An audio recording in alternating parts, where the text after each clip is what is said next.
আজকে বাংলাদেশ স্বাধীন হওয়ার পর থেকে এই পর্যন্ত আমরা দেখলাম বহু রাজনীতি দল গণতন্ত্র সমাজতন্ত্র আমরা দেখে আসছি, এখানে শান্তি দিতে পারে নাই। এখানে যেই আসছে সেই ফ্যাসিস্ট হচ্ছে।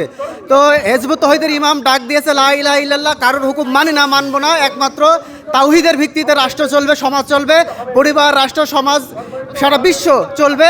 এই জন্যে সারা বিশ্বের মানুষকে, সারা বাংলাদেশের মানুষকে একত্রিত করার জন্যে ডাক দিয়েছে। এই জন্য আমরা একত্রবদ্ধ হওয়ার জন্যে মাননীয় ইমাম হিজবুত তৌহিদের ইমামের প্রতি ডাকে সাড়া দিয়ে আমরা এখানে উপস্থিত হয়েছি। আমরা চাই হিজবুত তৌহিদ যে ডাক দিয়েছে এই ডাকের মাধ্যমে সারা বাংলাদেশের মানুষ একত্রিত হবে এবং বাংলাদেশে একটু শান্তিপূর্ণ রাষ্ট্র কায়েম হবে। আমরা অনেক বিপ্লব দেখেছি, আমরা এখন একটা বিপ্লব দেখতে চাই, আমরা গণজাগরণ দেখতে চাই। এইভাবে আমরা সারা বাংলাদেশে হিজবুত তৌহিদের মাধ্যমে একটা আমরা গণবিপ্লব দেখতে চাই ইনশাআল্লাহ। নারে তাকবীর, লা ইলাহা ইল্লাল্লাহ, লা ইলাহা ইল্লাল্লাহ।